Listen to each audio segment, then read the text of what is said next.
হুমায়ুন ফরিদী, গোলাম মোস্তফা গুণী অভিনয় শিল্পী রাষ্ট্রের জন্য সারাটা জীবন দিয়ে গেছেন এবং স্বীকৃতিহীন হয়ে চলে গেছেন। প্রথমেই অভিনয়কে পেশা হিসাবে স্বীকৃতি দিতে চাই। শিল্পীরা তো রাষ্ট্রের সম্পত্তি। যে কাজগুলো অসম্পূর্ণ থেকে গেছে সেগুলোকে আমরা চেষ্টা করব শেষ করার। আমাদের এখানে সবচেয়ে বড় সংকটটা হচ্ছে আর্থসামাজিক নিরাপত্তার সংকট। কাজ কমে যাচ্ছে শিল্পীদের। আপনি অভিনয় শিল্পী সংঘের সাধারণ সম্পাদক নির্বাচিত হয়েছেন, পরিকল্পনাগুলো একটু জানতে চাই এবং অনুভূতি যদি একটু শেয়ার করেন আমাদের সাথে।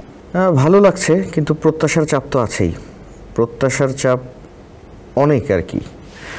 এত ভালোবাসা আমাকে সবাই মিলে দিয়েছেন, আমাকে তো প্রতিদান দিতে হবে, মিনিমাম 1 গুণ প্রতিদান তো দিতেই হবে।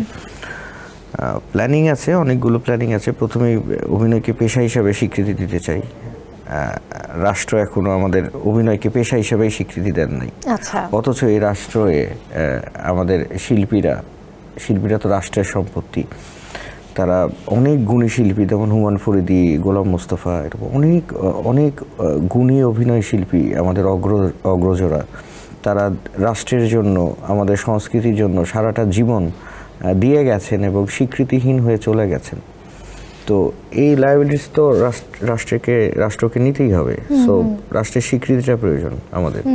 তারপরে আনুষঙ্গিক অনেক কিছু কাজ আছে, আমি চেষ্টা করবো আর কি সর্বোচ্চ। চমৎকার কথা বলেছেন অপু ভাই, যে আসলে অভিনয়কে রাষ্ট্রীয়ভাবে যে স্বীকৃতির একটা বিষয় থাকে, আপনার অনেক পরিকল্পনা রয়েছে। আমরা আশা করছি আসলে পরিকল্পনাগুলো বাস্তবায়িত হোক সামনে।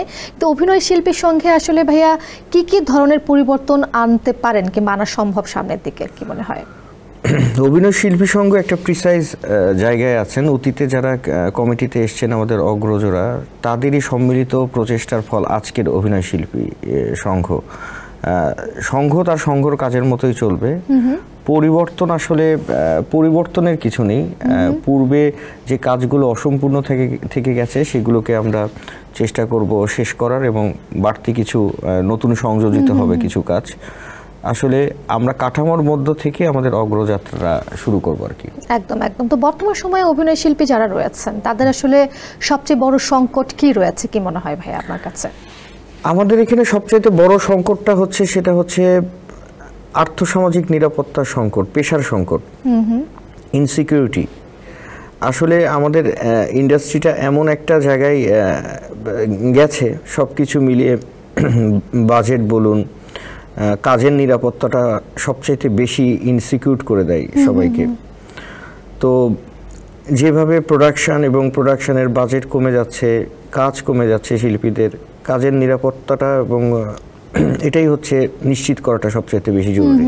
এসএমসির ইমার্জেন্সি কন্ট্রাসেপটিভ পিল নরিক্স 1 অরক্ষিত মিলনের 72 ঘন্টার মধ্যে এর একটি মাত্র পিল আপনাকে করবে টেনশন ফ্রি। এসএমসির নরিক্স 1, এক পিলের সমাধান।